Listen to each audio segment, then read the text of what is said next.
ओम नमो भगवते वासुदेवाय। दशावतार स्तोत्राणी मध्य आज आम पाठ करवा मत्स्य स्तोत्रम। भगवान विष्णुंकर प्रथम अवतार मत्स्य अवतार मत्स्य स्तोत्रम।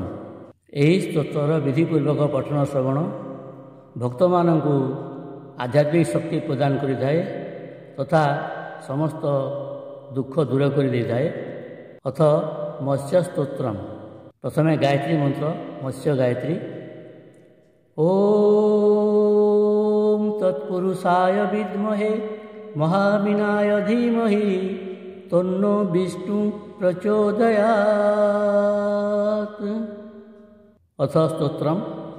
नूनं त्वं भगवान् साक्षात् धरिर्नारायणो व्ययः अनुग्रहाय भूतानां धस्य रूपं जलोकसाम्। आपण हि निश्चय साक्षाते भगवान आपण अव्यय अविनाशी नारायण। प्राणीक उपरे अनुग्रह करिबाकु धारण करिअछन्ति से मीन रूपकु धारण करिअछन्ति से मीन रूपकु। नमस्ते पुरुष श्रेष्ठ स्थितुत्पत्त्यप्ययेश्वरः भक्तानां न प्रपन्नानां मुख्यो यात्मगतिर्विभो। सृष्टिस्थिति प्रलयर स्वामी भगवान हे पुरुषोत्तम घेन आमर प्रणाम।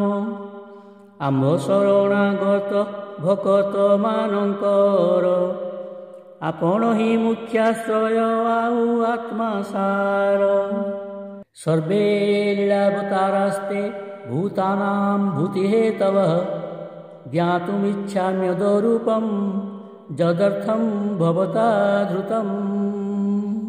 आपणक जेते सबु लीला अवतार हुए कल्याण पाइकी जीव मानकर हेले जानिबाकु चाहुछि मो मन।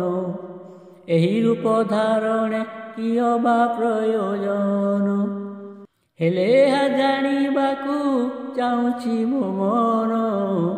एही रूप धारणे कियो बा प्रयोजन एही रूप धारणे कियो बा प्रयोजन।